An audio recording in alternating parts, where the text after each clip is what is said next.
마태복음 25장 1절에서 13절에 열처녀 비유는 종말의 날 그리스도의 재림을 준비하는 성도의 자세에 대한 비유의 말씀입니다. 이 비유의 말씀은 신부의 들러리들이 결혼식을 치르려 신부의 집으로 오는 신랑을 맞기에 등을 가지고 기다리는 모습과 그 결말을 그리고 있습니다.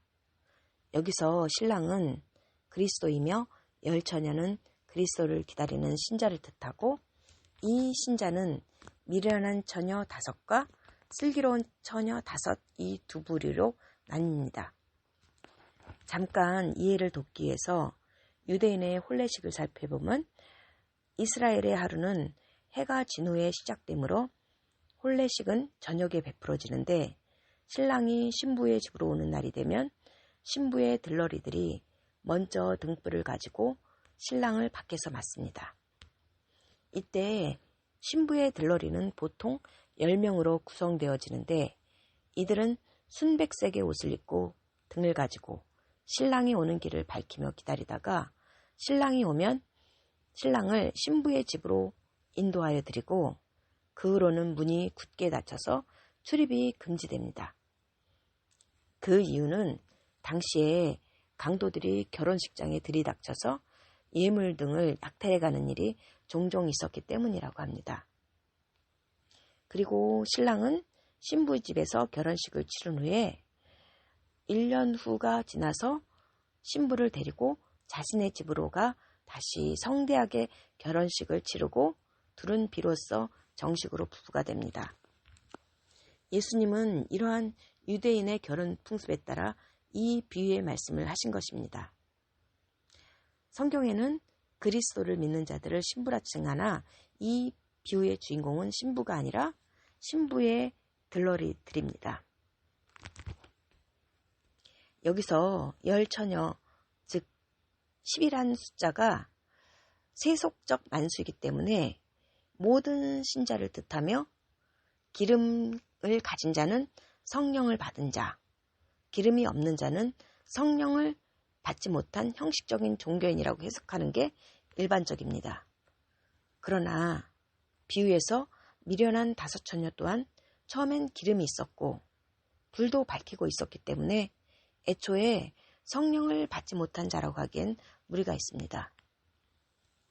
유대의 결혼식에서도 등불 자체를 준비하지 못한 들러리는 애초에 불청객으로 취급받아서 아예 결혼식에서 쫓겨났다고 합니다. 그래서 여기서 열처녀 모두가 성령을 받은, 성령으로 거듭난 성도들을 뜻한다고 보는 게 맞습니다. 그러니까 열처녀 중에 미련한 처녀 또한 무늬만 성도가 아닌 처음엔 주를 만난 거듭남의 체험이 있고, 또 성령의 기름으로 그리스도의 빛을 발한 자들이라는 것입니다.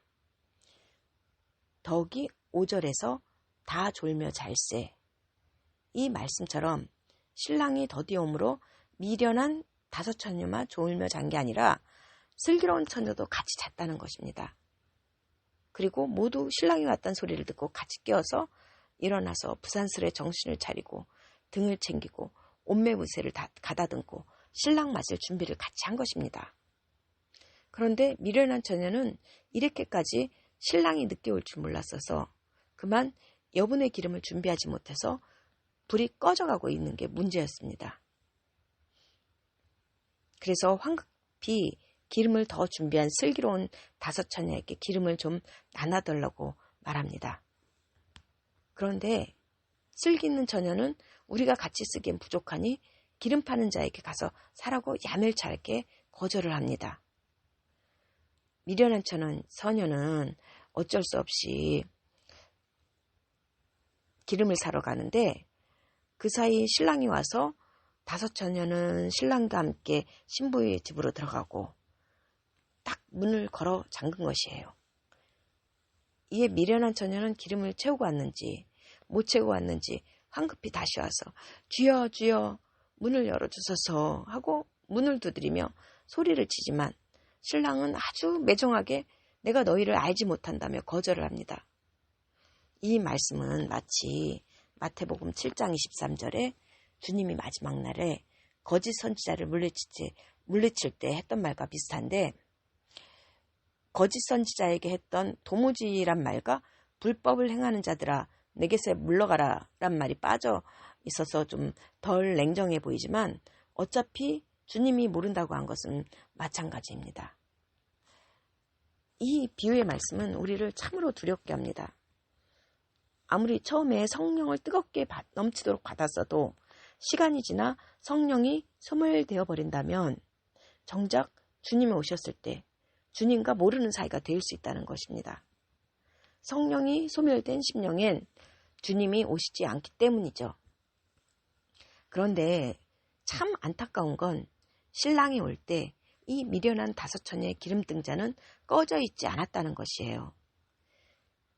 기름이 부족해서 가물가물 빛이 사그러들고 있을 뿐이지 여전히 심지의 불은 타고 있었고, 신랑이 온다는 얘기를 듣고 5처녀는 잠이 깨서 일어나 황급히 슬기로운 5처녀에게 기름을 나눠달라고 요청을 합니다. 이들은 등불이 꺼지든 말든 신랑이 오든 말든 막 코골며 잔 게 아니에요. 거기다 슬기는 처녀의 거절에 기름 파는 자에게 아주 불이 나게 달려가서 기름을 살려고 하는 그런 노력을 하기도 합니다.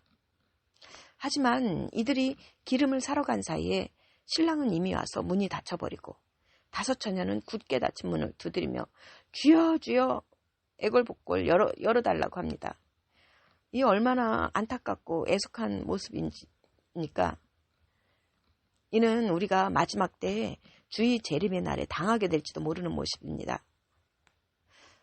그런데 좀 의문이 드는 게 왜 슬기 있는 자는 기름을 좀 나눠주지 않았는지, 예수님이 꾸고자 하는 자에게 거절하지 말며 이 말씀도 하셨잖아요. 그래서 이 말씀을 따라서 기꺼이 나눠줘야 하는 게 성도의 본분이 아니었을까 하는 생각입니다. 이제 신랑도 왔으니 많은 기름이 필요하지도 않고 생판 모르는 남도 아니고 다 같이 모여서 혼례잔치를 준비하면서 우정을 돈독히 한 사이인데, 거기다 분명 슬기로운 처녀 그들 중엔 기름을 아주 여유있게 준비한 처녀도 있었을 것입니다. 그래서 언뜻 보면 이 슬기로운 처녀들이 너무 야박하다는 느낌을 지울 수가 없어요. 하지만 이 상황은 매우 다급한 상황이란 걸 감안하면 이해가 갑니다. 기름을 나눠주고 뭐 어쩌고 할 정신도 시간도 없고 빨리 나가서 신랑을 맞아야 하니까 남을 챙길 그럴 틈이 없는 것입니다. 이것은 주님이 재림할 때 아무리 사랑하는 사람이라도 나 좀 도와줘, 나랑 기도 좀 하자 하고 매달려도 도울 수 없는 것과 같습니다. 아무리 사랑해도 믿음 없는 자식이나 가족을 얻고 천국문에 들어갈 수 없는 게 아닙니까? 그러나 아쉬운 마음에 이 비유에서 한 가지 덧붙여 상상을 해보면, 슬기로운 이들 중엔 미련한 처녀와 친한 친구 관계도 있었을 것이에요. 그래서 신랑을 기다리며 둘이 두런두런 얘기를 나누면서 어머, 얘 내 기름이 좀 적구나, 내가 좀 나눠줄게 하고 나눠줬으면 어땠을까 하는 생각을 해봅니다. 우린 그런 자가 되면 참 좋겠다는 생각을 합니다. 주님 오시기 전에 기름을 나눠줄 수 있는 자요. 성령은 흘러가는 것이고 전이 되고 옮겨지는 것입니다. 예전에 교회에서 다들 영적으로 침체되었을 때 누군가 일어나 기도의 불을 붙이면 그 기도의 불이 옮겨서 하나 둘 다시 기도를 하면서 성령 충만해지다 단체로 성령의 불이 임하는 경험을 제가 했습니다. 그렇게 우리에게 성령이 차고 넘쳐 주변인에까지 흘러넘치도록 한다면 우린 초대교회의 사도와 같은 그런 사역을 하는 것입니다. 그러나 우리는 그렇게 남에게 흘려줄 정도로 성령 충만한 상태를 늘 유지하지는 못합니다. 또릿또릿한 눈으로 등불을 들고 줄을 기다리다가도 때론 졸며 잘 수도 있는 것입니다. 그래서 평소 우리는 할 수 있을 때 기름을 충분히 채우고 여유분을 준비하는 것이 매우 중요합니다. 기도와 말씀의 능력은 마치 저축과 같습니다. 마치 돈 모으는 재미 붙은 구두쇠처럼 우리가 시간 나는 대로 기도와 말씀을 날마다 비축해서 가득히 쌓아두고 까먹지 않고 그러고 있으면 얼마나 좋을까요? 하지만 인생의 굴곡처럼 성령 충만하다가도 이내 생활의 염려와 고난으로 낙담하기도 하며 은혜를 까먹고 영적 슬럼프를 겪기도 합니다. 그러나 제가 경험해 본 바 기도와 말씀의 분량이 어느 정도 쌓아둔 게 있으면 시험이 와도 얼마간은 넘어지지 않고 무사히 넘길 수 있습니다. 이 부자는 망해도 3년 간다는 말이 있지 않습니까? 하지만 그 침체기가 길어지면 어느새 많던 기름도 바닥이 나고 불이 꺼져가는 소위 영적 그로기 상태가 되는 것입니다. 하지만 그때 우린 얼른 일어나 기름 파는 자에게 달려가면 돼요. 지금은 아직 주님이 오시기 전인 은혜의 때이기 때문입니다. 고린도후서 6장 2절에 이런 말씀이 있죠. 보라, 지금은 은혜 받을 때요, 구원의 날이로다. 이 얼마나 위안되는 말씀입니까? 그렇다면 기름 파는 자는 누구일까요? 유튜브 어느 설교 동영상을 보니까 기름 파는 자는 기름 부음 집회를 하는 영성사역자라고 하신 어느 목사님의 설교를 들은 적이 있는데 그 말도 일리가 있지만 기름 파는 자는 원천적으로 하나님이십니다. 기름값은 예수님이 치르셨기 때문에 우린 돈을 지불하지 않게 되었는데 그래도 성령을 우리에게 공급해 주시는 분은 하나님이십니다. 하나님은 구하는 자식에게 좋은 것, 즉 성령을 주시는 분이시기 때문입니다. 기름을 담는 등은 성령님이 거주하시는 우리의 신앙이며 불은 세상을 밝히는 그리스도의 빛입니다. 그리스도의 빛은 성령님 위에서 비로소 발해집니다. 성령님이 없다면 그리스도의 빛은 발할 수가 없습니다. 여하튼 우린 지금은 언제든 기름을 사러 채울 수 있지만 주님이 오실 때 그때는 기름을 사러 가기엔 너무 늦습니다. 그래서 주님은 그 날과 시를 모르니 마지막 때에 깨어있으라고 하신 것입니다. 그런즉 깨어있으라. 그 날과 시를 알지 못하니라.